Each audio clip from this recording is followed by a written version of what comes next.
দেখুন, জুনিয়র ডাক্তাররা আন্দোলন করছে, এইটা একটা কথা, কিন্তু এটা শেষ কথা নয়। আন্দোলনটা জুনিয়র ডাক্তারদের না, আন্দোলনটা জনগণের, মানুষের, আম জনতার। এই গণ শব্দটি যে আছে, এটা একটা ভয়ঙ্কর শব্দ। গণ কারা?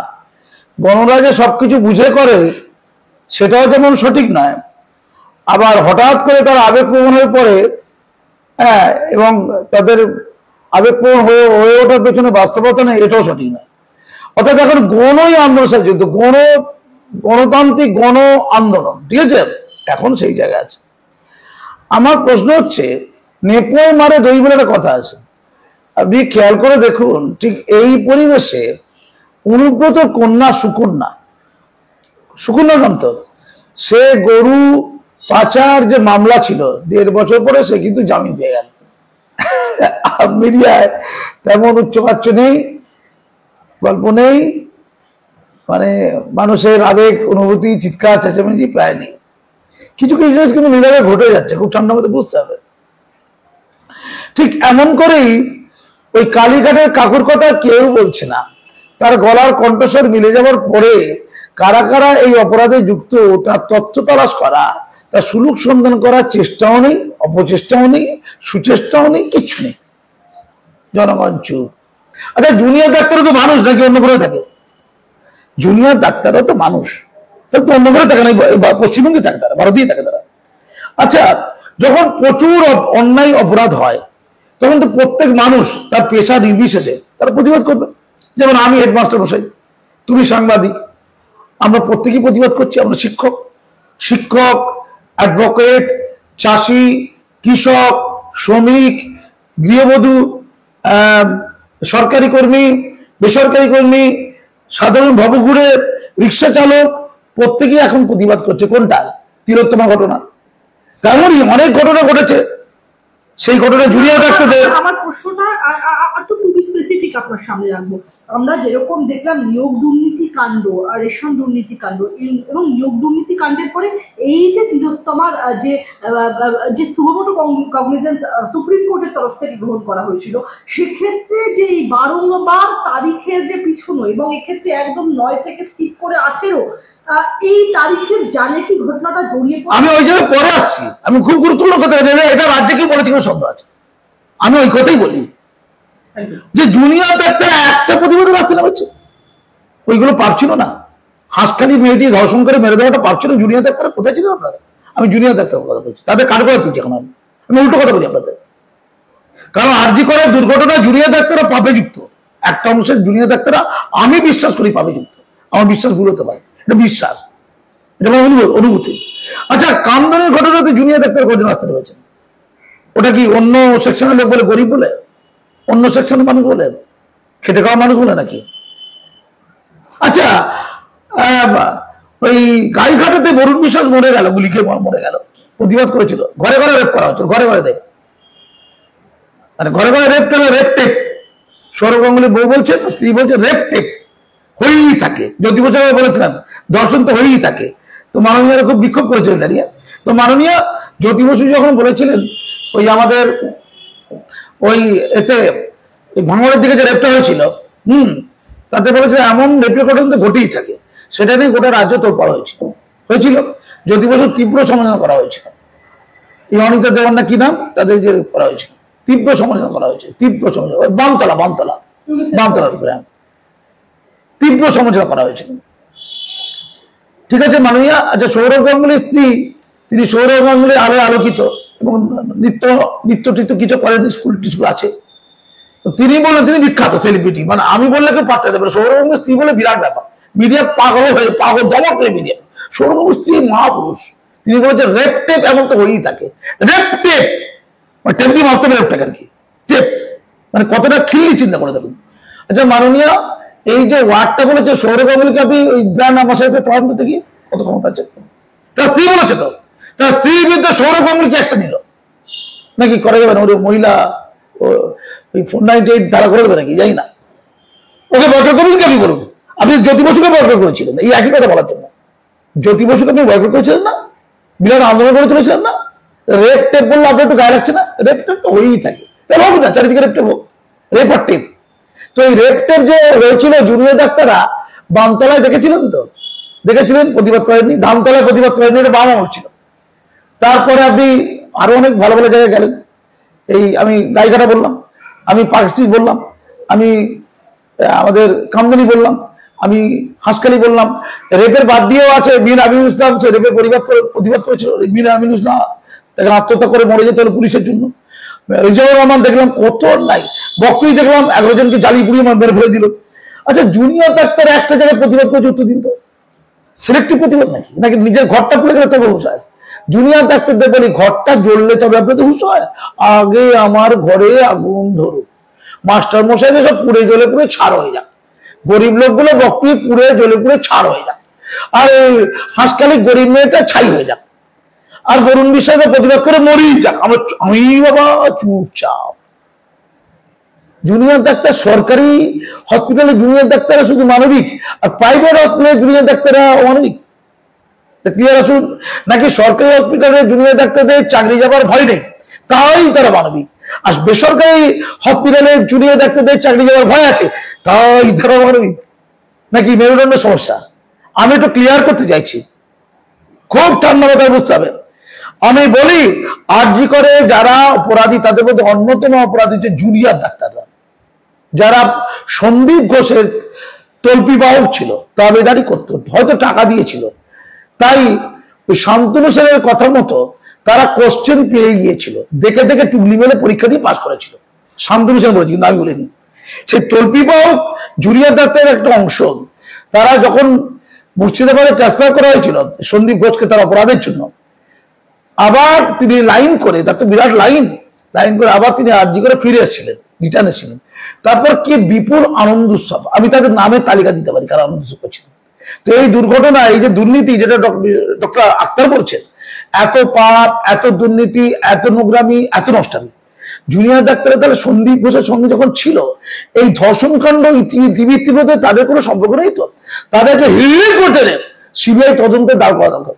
সচেতনতা বলেন এরকম গুরুত্বপূর্ণ কথা বলছে, তাদের হিড়িহিড়ি করে টেনে সিবিআই তদন্তের দ্বার প্রান্তে দাঁড় করা। আর পরিষ্কার বলি, ওখানে খবর আজকে আমি দৈনিক পত্রিকা দেখছিলাম যে মর্গেতে সুন্দরী সুন্দরী ইয়াং তরুণী পেলে তাদেরকেও সঞ্জয় রায়রা ছাড়ে না। সঞ্জয় রায়দের মর্গে যাওয়ার অবাধ সুযোগ। আচ্ছা, সঞ্জয় রায়ের মর্গে কত সিভিক করে দিয়ে, ও তো পুলিশদের দেখাশোনার দায়িত্ব আছে, তাই তো? তো মর্গে কি করে সঞ্জয় রায় যায়? সঞ্জয় রায় সে তো প্রস্টিটিউশনে যাবি, সে 9 তারিখে প্রথমে সোনাগাছি থেকে, প্রথমে গেছিল বউগাছের প্রস্টিটিউশনে, তারপর সোনাগাছির প্রস্টিটিউশনে, সেই সব কর্ম কি সব মদ তারিখে কি করে যাই না। আর বন্ধু থেকে টাকা দিয়েছে যাতে সোনাগাছি প্রস্টিটিউশনে মদ কর্মগুলো করতে পারে। করার পরে 3টের সময় গিয়ে ওই যে দুর্বৃত্তায়ন গুলো করার কথা দিল, তোমার সাথে করেছে কিনা আমি বলতে পারবো না, করেছে বলে লোকের ধারণা। তো ওই সঞ্জয় রায় তিনি মর্গে নাকি কচি কচি বা ইয়াং টাইপের মেয়ে পেলে মৃতদেহকেই ধর্ষণ করে। এটারই কালচার, বলুন ঠেলাটা। আচ্ছা, এই সুযোগটা বের করতে বলুন, আগে উত্তর দিন। একটা হসপিটালে মর্গের মধ্যে ঢুকে লোকেরা রেপ করবে, মরে যাবো ডেড বডিকে? বাংলার কালচার। ঘন ঘন কোথায় ছিল এতদিন? ও শান্তনু সেন, আমি জানতেন না?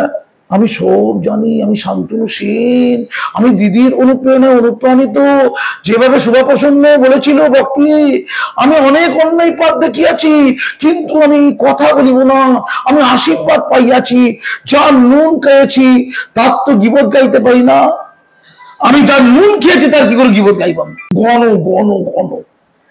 যাদবপুর বিশ্ববিদ্যালয়ে যারা স্বপ্নদীপকে হত্যা করেছে বলে অভিযোগ, কি বললাম?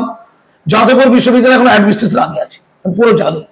যাদবপুর বিশ্ববিদ্যালয় যারা স্বপ্নদীপকে হত্যা করেছে বলে বিশ্ববিদ্যালয়ের ইন্টারনাল অ্যাসেসমেন্ট কমিটি জানিয়েছে, যাদেরকে সকল লেটার পাঠিয়েছে, তারা চাঁদা আদায় করছে। জানেন, তারা বৈঠক করে চাঁদা আদায় করছে, যে ওই ছাত্রদের কাছ থেকে ভয় দেখিয়ে বা বন্ধুত্ব করে কিছু যায় না, এই আমাদের জেল হয়ে যাবে রে, তোরা কোর্টে লড়বো, পয়সা দে।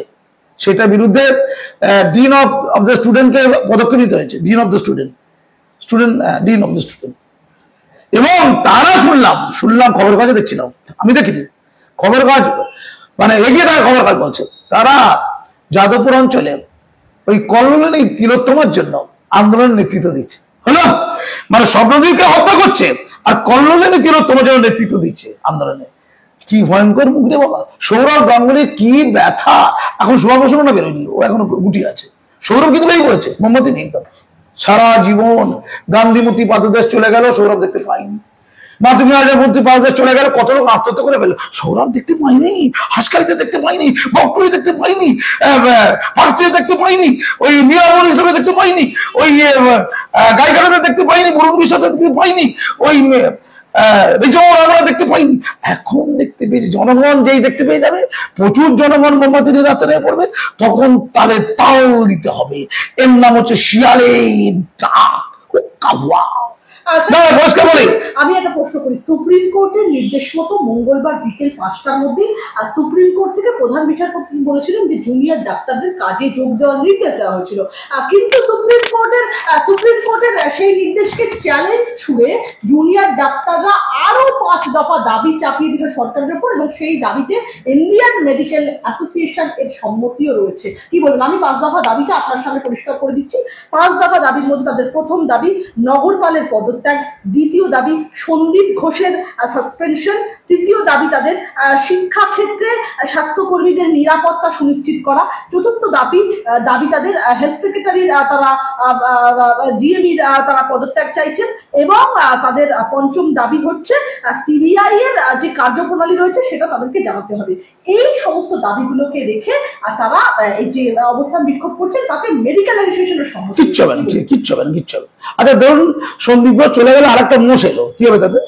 সন্দীপ চলে গেলে একটা মোষকে এখন বসিয়ে দিই, একটা ঘোষ যাবে, মোষ আসবে। না আমি বলছি পচে আছে, সব তো পচা, গন্ধ বেরোচ্ছে তো। মাসুমার থেকে তো পছন্দ নেই একদিন ধরে, একদিন তো মাসুমার থেকে চেনে নিয়ে চিনতে পারেনি তো, আপনি লড়তে পারেননি।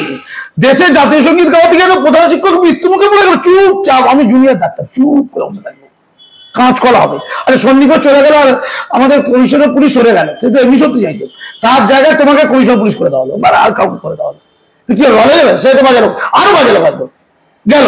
আর তোমাদের নিরাপত্তা তো ছেড়ে গেল কথাবার্তা।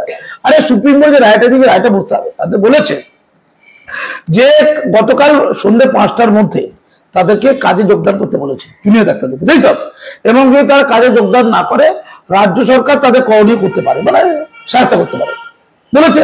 তার আগে কিছু ক্লজ দিয়েছে, সেই ক্লজগুলো কি বলা হচ্ছে, তারা কাজে যোগদান করার আগে কি কি করবে? রেস্টরুম তৈরি করে দেবে হসপিটালে, আর কি টয়লেট তৈরি করে দেবে, উদ্বৃত্ত টয়লেট, মহিলাদের জন্য বিশেষ করে টয়লেট, পর্যাপ্ত সিসিটিভি ক্যামেরা লাগিয়ে দেবে, আর মহিলা নিরাপত্তা রক্ষী ইত্যাদি নিয়োগ করবে।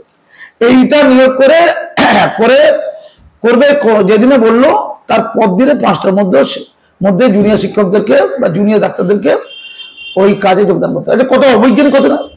এটা মনে হচ্ছে আবেগের আতিশয্য বলা হয়, আবেগের আতিশয্য, আমি পরিষ্কার বলছি। বা ট্রেসফুল ইমাজিনেশন, কষ্টকল্পিত কল্পনা, ট্রেসফুল ইমাজিনেশন। আমি সুপ্রিম কোর্টের বলে কি করে বুঝতে পারলাম না, আমার বুদ্ধিতে আসছে না। আচ্ছা কয়েক ঘন্টা পরে যোগদান করতে পারছি, মানে 12-13 ঘন্টা পর যোগদান করতে পারছি। 12-13 ঘন্টা পর মানে 20-30 বছর হলো না, 12-13 ঘন্টার পর সিসিটিভি ক্যামেরা হয়ে যাবে, তার মধ্যে হয় সম্ভব, তার মধ্যে সিসিটিভি ক্যামেরা হয়ে যাবে, রেস্টরুম হয়ে যাবে, তার মধ্যে টয়লেট তৈরি হয়ে যাবে, মহিলা নিরাপত্তা কি সব 12 ঘন্টার মধ্যে হয়ে যাবে। হয় এটা প্র্যাকটিক্যাল? এটা ওদের তো 12 মাস লাগবে, তাহলে 12 মাস ধরে ওই ডাক্তারের বাইরে বসে থাকবে, ওই চলবে? ডাক্তারে যে বাইরে বসে আছে, আমি পরিষ্কার বলছি, তারা আন্দোলন করছে, আমি আন্দোলন খারাপ বলছি না, প্রচুর মানুষ আছে যারা আন্দোলন করছে, প্রচুর মানুষ আছে যাদের আবেগে কষ্ট ছিল, হৃদয়ে কষ্ট ছিল, তাদের মধ্যে মানবিকতা আছে, ঘরের গৃহবধূরা, বয়স্ক মহিলারা, তাদের মধ্যে নীতিবোধ আছে, যারা রাস্তায় নেমে লড়ছে তাদের অনেকে বুকে ব্যথা ছিল, দীর্ঘদিনের ব্যথা। সবাই তো কাজী মাসুমান পাগল নয়, প্রত্যেক বিষয়ে প্রতিবাদ করতে গিয়ে নিজের রক্তাক্ত হয়ে মৃত্যু মুখে পড়ে যাবে, ট্রান্সফার হয়ে যাবে। সবাই এটাই, আমাদের মতো পাগল কম আছে, ওরা একটু সংসারী লোক, ওরা এইগুলো আমাদের মতো পাগল নয় মনে আর কি। ওরা পাগল বলে প্রত্যেকটা ওনার বিরুদ্ধে প্রতিবাদ করি, ওরা সিলেক্টিভ প্রতিবাদ করছে, একটু সাহস হচ্ছে। সব লোক রাস্তায় নেমেছে, তো দেখছি সবাই রাস্তায় নেমেছে, এবার আমি রাস্তায় নামি, বুঝেছে? তার মধ্যে অজস্র ভালো মানুষ আছে, সত্যি বলছি ভালো মানুষ আছে, যাদের বুকে দুঃখ ছিল, যন্ত্রণা ছিল। না বলে এটা বলে গুরুত্বপূর্ণ কথা বলছি, দুঃখ যন্ত্রণা ছিল তাদের। তারা দেখছে সব লোক রাস্তায় নেমেছে, এবার রাস্তায় নামলে নিশ্চয়ই আমাকে কেউ সাহায্য করে দেবে না, তারা বল পাচ্ছে একটু।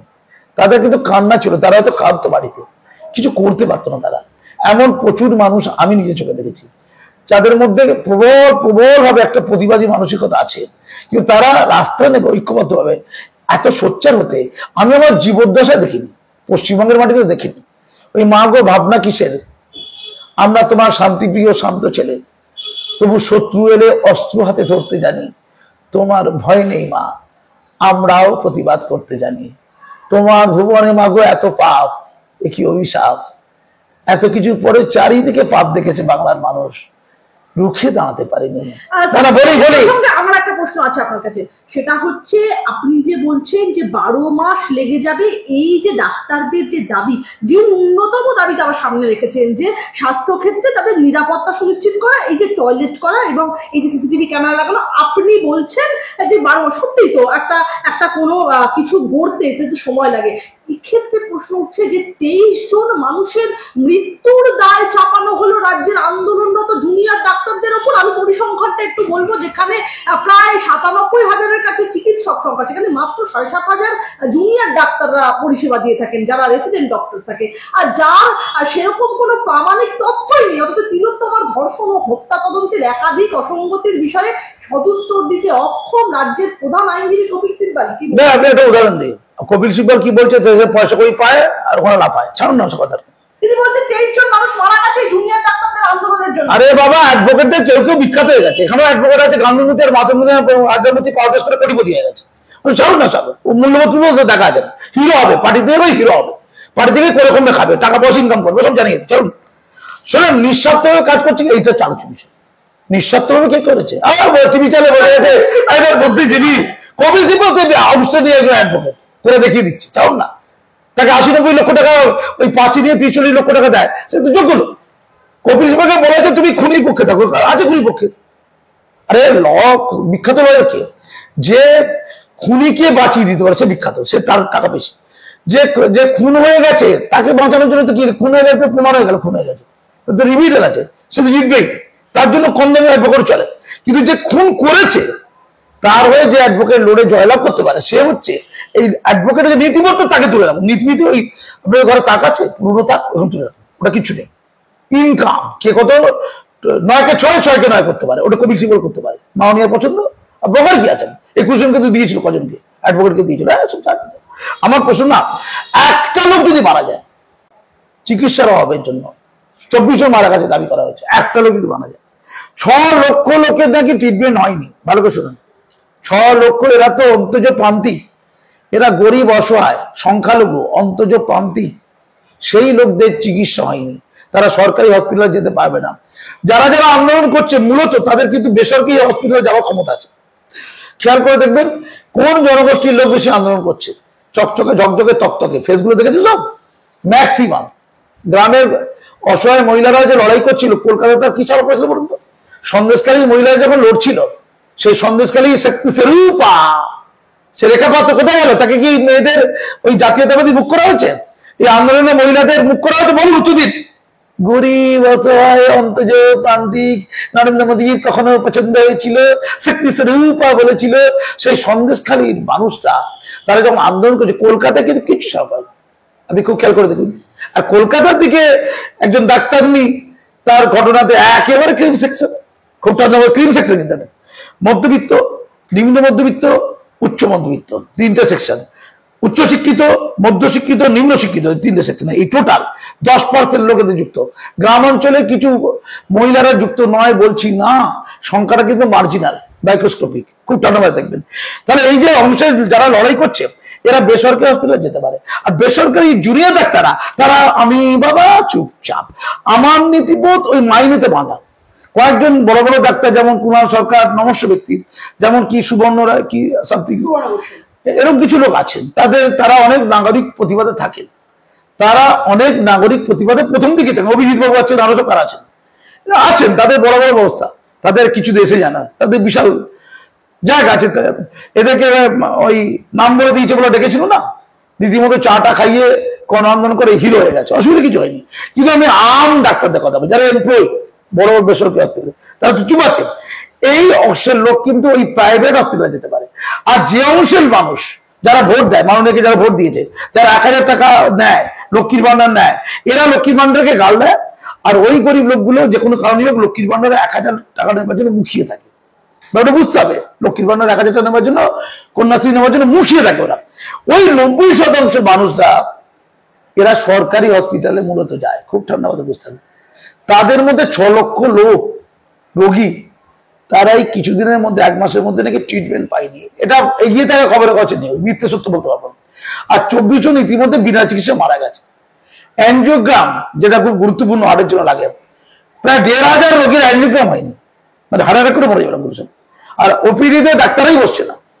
এটা গোটা রাজ্যের চিত্র নাকি তাই তো মনে হওয়া স্বাভাবিক কথা। আমি জুনিয়র ডাক্তার বলছি, আচ্ছা তিলোত্তমার ন্যায় হবে কি হবে না সে প্রশ্ন আলাদা, আপনি প্রতিবাদ করতেই পারেন। আচ্ছা একটা লোক যদি বিনা চিকিৎসা মরে যায়, সেই দায়টা কি আপনাদের নেই?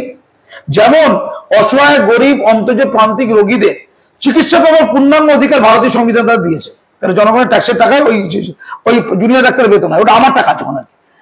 যেমন তাদের উপযুক্ত যোগ্য চিকিৎসা পাওয়ার অধিকার আছে, তেমনি জুনিয়র ডাক্তার যারা বেতন পায়, গভর্নমেন্ট বেতন পায়, তারা দায়বদ্ধ রোগীদের চিকিৎসা করতে। খুব ঠান্ডা মতো বুঝতে হবে, রোটেশন পদ্ধতিতে। যে আমরা চিকিৎসা ভালো কথা শুনিনি, আমি বলে দিই চিকিৎসা যে হচ্ছে রোটেশন পদ্ধতির চিকিৎসা। ধরুন ওই যারা আন্দোলন করছে তারা সময় মতো হসপিটালে গেল, তাদের সময়টাকে তারা কাজ করলো, তাদের যখন 0 আওয়ার বিশ্রামের সময় তখন তারা আন্দোলন করলো, আবার তার যখন কাজের সময় হলো কাজে গেল। এভাবে রোটেশন পদ্ধতিতে চক্রাবত ঘূর্ণাবত তারা যদি করতে না, বলে দিই তাই যদি হতো, মনে হচ্ছে তাই হলে 6 লক্ষ রোগী চিকিৎসা পায়নি। এত বড় কথা কি মিথ্যা? তার মামলা হোক, রোগীদের পরিবার মামলা করুক তাহলে, আর যারা বলেছে তারাও মামলা করুক। সরকার বলে সরকার কোর্টে যান, আমি সরকারকে বলবো রোগীদের চিকিৎসা দেওয়ার দায় সরকারের। যদি রোগীরা চিকিৎসা থেকে বঞ্চিত হয়, আমি সরকারকে অনুরোধ করবো মামলা করুন। ডাক্তাররা ঠিক বলছে, জুনিয়র ডাক্তাররা, সরকার ঠিক বলছে? জুনিয়র ডাক্তাররা যদি বলে আমরা পূর্ণাঙ্গ দায়িত্ব পালন করে, নার্সরা যদি বলে আমরা পূর্ণাঙ্গ দায়িত্ব পালন করে, তারপরে আন্দোলন করছি, মিথ্যে কথা বলছেন। 6 লক্ষ রোগীর চিকিৎসা ক্ষতি হয়েছে, ভুল ধারণা। 24 জন মারা গেছে, মিথ্যে কথা আমাদের জন্য, তাহলে মামলা হবে।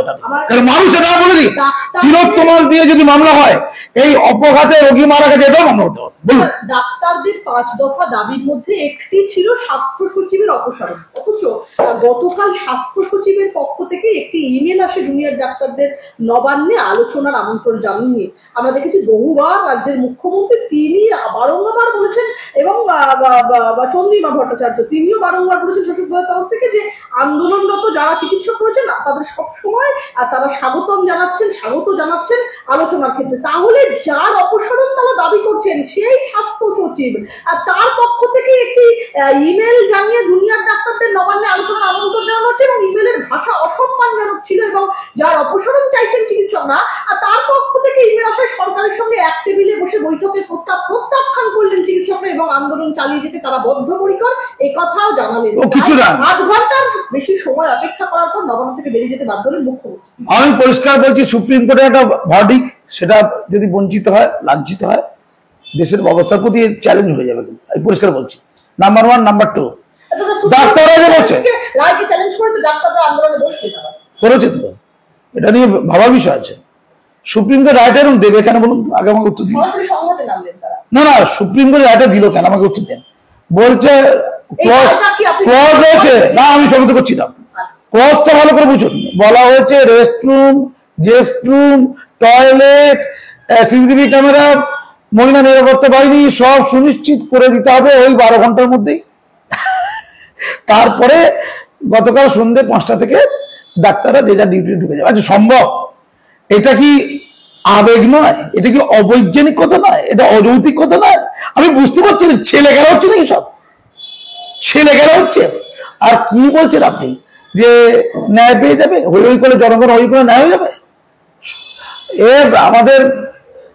আমাদের এটা হচ্ছে কি, ওই সিবিআই, তারা বলবে আমরা তথ্য প্রমাণ পাচ্ছি না, 20 বছর লাগবে, তো পাইনি, তথ্য পাইনি। কিন্তু তথ্য প্রমাণ যেটা পাওয়া গেছে সেইটা তো কোনো অ্যাকশন নেই। আমি ওই জুনিয়র ডাক্তারদের বলি যে আপনাদের কি মেরুদণ্ডে একটু সমস্যা আছে নাকি? আপনারা যে অপরাধগুলো খুঁজে পাওয়া গেছে আপনি তাদেরকে অপসারণ করতে বলছেন। আচ্ছা অপসারণ করলে কি হবে?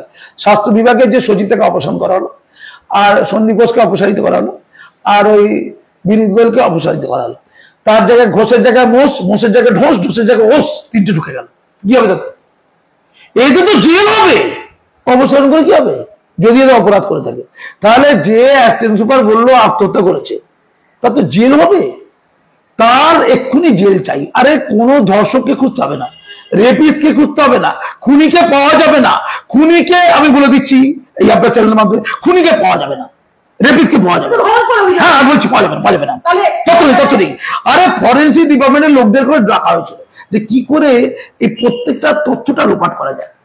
সেমিনার ঘরে লোকজন রিভিল করছে, সেমিনার ঘরে লোকজনকে ঢোকালো কে? সেই লোককে ধরে আগে জেলে ঢোকাতে হবে। জেলে জেলে, অপসারণ নয়। আমি খুন করবো, ধর্ষণ করবো, মেরে দেবো, তারপরে আমি অপসারিত হয়ে যাবো। কি হবে কাজ করা?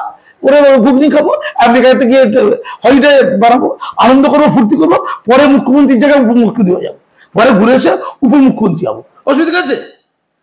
বিট্টু বজরং বলি সেসব কি ঘটনা ঘটেছিল হরিয়ানা, সে এখন ভোটে দাঁড়িয়েছে, কিছু অসুবিধা আছে? কিছু অসুবিধা আছে কি? কিচ্ছু অসুবিধা নেই। আমার বক্তব্য মনে যাবে, যাদের বিরুদ্ধে সুনির্দিষ্ট অপরাধ প্রমাণিত হয়ে গেছে, যেমন এই অ্যাসিস্ট্যান্ট সুপার, তার কি জেলের জন্য আন্দোলন করছে? আমি আবারও বলছি, ধর্ষকদের জন্য আন্দোলন করে কোনো লাভ নেই। ওই সঞ্জয় রায়কে জেলে ঢোকালে কিচ্ছু হবে না। ওর একটাই সমস্যা হবে, ওই ডেড বডিগুলো যে ধর্ষণ করতো, মানে মর্গে গিয়ে, ওইটা একটু প্রবলেম হয়ে যাবে। ডেড বডি ধর্ষণ আর কারা কারা করতে দেখতে হবে, তার মধ্যে কোনো জুনিয়র ডাক্তার ছিল কিনা, বিকৃতি আছে তার, এই ডেড বডিগুলো ধর্ষণ করতো। আমি পরিষ্কার বলছি, ওখানে তো আর 7-8 জন মারা গেছে। আরজি করে রাজীব বিশ্বাস যখন মারা গেল, জুনিয়র ডাক্তাররা কোথায় ছিল? এই জুনিয়র ডাক্তার, এই বলুন, রাজীব বিশ্বাস পুরুষ হলে চলবে না? সে তো আত্মহত্যা করেছে বলে ওই অ্যাকচুয়াল থেকে মেরে দেওয়া হয়েছিল 2001 সালে। আজকে তারপরে 2021 সালে হয়েছে, তার আগে আর 3-4 জন মারা গেছে। আচ্ছা তখন আপনারা কোথায় ছিলেন? এই চপমুড়ি খাচ্ছিলেন তখন? আপনারা কি চপমুড়ি খাচ্ছিলেন? চপমুড়ি আপনাদের কোথায় ছিলেন? আপনারা কি করছিলেন? আগে এটা উত্তর দিন। আপনাদের করছিলেন কি? চপমুড়ি খাচ্ছিলেন? ও রাজীব বিশ্বাস মনে গেল, মনে করবেন না, রাজীব বিশ্বাস ডাক্তার নয়, জুনিয়র ডাক্তার নয়। ছি, বড় বড় ডায়লগ পাচ্ছেন, বড় বড় ডায়লগ। আমি পরিষ্কার বলছি, যদি মুরত থাকে, আপনাদের যদি মুরত থাকে, কি মুরত থাকে? এই যে লোকগুলো ডাইরেক্ট প্রমাণ হয়ে গেছে অপরাধ করেছে, ডাইরেক্ট, যেমন অ্যাসিস্ট্যান্ট সুপার, সে বলেছে আত্মহত্যা করছে, আগেই বলে তুমি আত্মহত্যা করেছে, তার মানে হচ্ছে কালপিট। সে তার তথ্য লোপাট করছে, সত্যের অবলম্বন করছে, ধরে 5 থেকে 10 বছর জেল। এখন তাকে তুলে নিয়ে জেলে ঢোকান, এটা পাবেন? অপসারণ কি হবে? অপসারণ তো ফুর্তি। তাহলে বলে দিই। সেকেন্ড হচ্ছে ফরেন্সিক যাদেরকে ডাকা হয়েছিল, এই যে ময়নাতদন্ত করা হয়েছে, তার রসিদ নেই। কে ময়নাতদন্ত করেছে, রসিদ নেই কেন? তাকে জেলে ঢোকাতে হবে। অপসারণ নয়, অপসারণটা খুব হাস্যকর, বেড়াতে যাওয়া। অপসারণ মানে হচ্ছে গোয়া সি বিচে বেড়াতে যাওয়া। অপসারণ নয় ট্রান্সফার করে দেওয়া। গোয়া সি বিচে গিয়ে মদ খাবে, গাঁজা খাবে, অসুবিধা কি আছে? আর এবার একটু বিশ্রাম নিয়ে গাঁজা খাবে, গাঁজা খাওয়ার সুযোগ করে দেবো। আমি মীর আমিরুল ইসলামের বিষয়ে লড়াই করেছিলাম। মীর আমিরুল ইসলাম, 3 জন পুলিশের লোককে ক্লোজ করা হয়েছিল এই অপরাধে। এই ধর্ষণের ঘটনায় পুলিশ যুক্ত ছিল, 3 জন পুলিশ অফিসারকে ক্লোজ করা হয়েছিল। আমার ইন্টারভিউ নিয়েছিল চ্যানেলগুলো ক্লোজ করাতে, আনন্দিত হয়ে। আমি বলেছিলাম কদিন পরে ক্লোজ উঠে যাবে, বড় পোস্ট হয়ে যাবে। তাদের ক্লোজ হওয়া উঠে গেছে, বড় পোস্ট হয়ে গেছে। না বলিনি।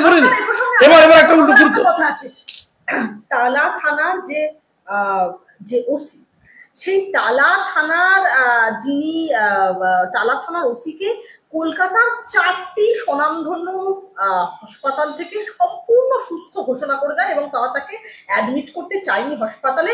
এ প্রসঙ্গে এবং মুখ্যমন্ত্রী মমতা বন্দ্যোপাধ্যায় স্বয়ং বলেন যে, আমি কোটান করতে, তিনি বলছেন কি অডাসিটি, এই হাসপাতালগুলোর নাম আমাদের মনে রাখতে হবে। কি বলবেন? দেখুন, আমার এই টালা থানার যে পুলিশের অফিসার, সে অসুস্থ হয়ে গেছে না, ঠাকুরগাঁও কে আমি তো কলা খাইনি, যেদিকে গতিটা এগোচ্ছি, আর আপনারা তো বলেছিলেন কোনো ব্যাপার না, সব ধামাচাপ করে যাবে। আমি তো সেই অনুযায়ী চললাম। এখন তো কেস কাছারি খারাপ, প্রচুর লোক খেপে গেছে, গণরা তো খেপে গেছে, গণদের মাথায় ছিট হয়ে গেছে। আরে গণরা তো ভয়ঙ্কর, এরা তো সেই অখাদ্যকে খাদ্য বলে আর খাদ্যকে অখাদ্য বলে। গণ বলে কথা ছিলেন, গণরা খেপে গেছে, তাদের মধ্যে বিরাট বিবেক জেগে উঠেছে। এতদিন বিবেক চুপ করেছিল, ঘুমোচ্ছিল, বিবেক ঘুমোচ্ছে, কুম্ভকর্ণ। স্বাধীনতার পর 77 বছর পর বাঙালি বিবেক জেগে, 77 বছর পর, স্বাধীনতার পর। আমি শুধু বলি, যারা বলছে এক্ষুনি শাস্তি চাই, শাস্তি যে কিচ্ছু হবে না, আমি বলছি কি কিচ্ছু হবে না। যেমন এই অভয়, এটার নাম দিয়েছে অভয় না, তিলোত্তমার অভয়। যে অভয়ের যে ঘটনা, তার চেয়ে একটা ঘটনা গোটা ভারতবর্ষ, গোটা বিশ্বতে পড়া হয়েছিল। সেটা নির্ভয়ার ঘটনা, দিল্লির নির্ভয়া। জানেন কি, দিল্লির নির্ভয়ার যারা অপরাধী ছিল, ধরা পড়েছিল, রাম সিং ধরা পড়েছিল তো। 7 বছর লেগেছিল তাদের শাস্তি দিতে। কত বছর? 10 বছর লেগেছে, ফাঁসিটা 2022। 7 বছর শাস্তি ঘোষণা হতে 7 বছর লেগেছে। 7টি বছর আপনি 2 দিনে দিয়ে দেবেন? কত সহজ। সবাই বলছে ফাঁসি যায়, কিচ্ছু হবে না। যাদের অপরাধটা প্রমাণিত হয়ে গেছে, নামগুলো জানতে পেরেছে, এটা আমি আজকে সুপারের নাম বলেছি, আমি সন্দীপ হোসেন নাম, এদের কি শুধু ট্রান্সফার করে দিলে হয়ে যাবে?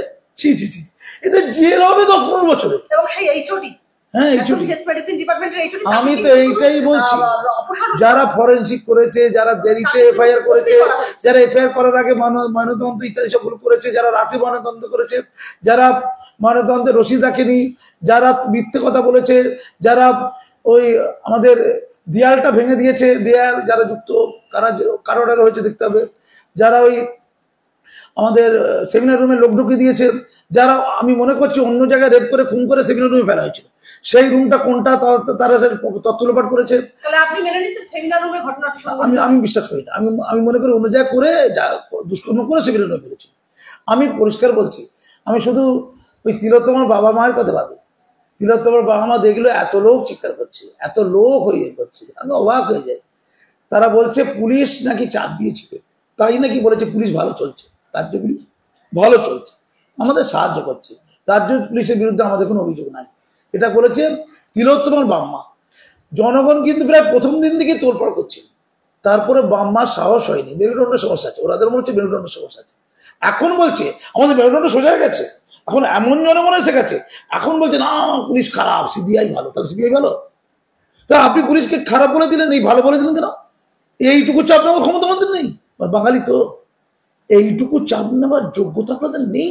মাসুম আক্তারকে দেখে শিখুন না, যেদিনে রক্তাক্ত করেছিল সেই দিনও মাত্রা করিনি, আজও মাত্রা করিনি, একলা লড়ছি কয়েকটা কোটে, একলারে উদাহরণ আমি তো কোথাও উদাহরণ করছি পাবো।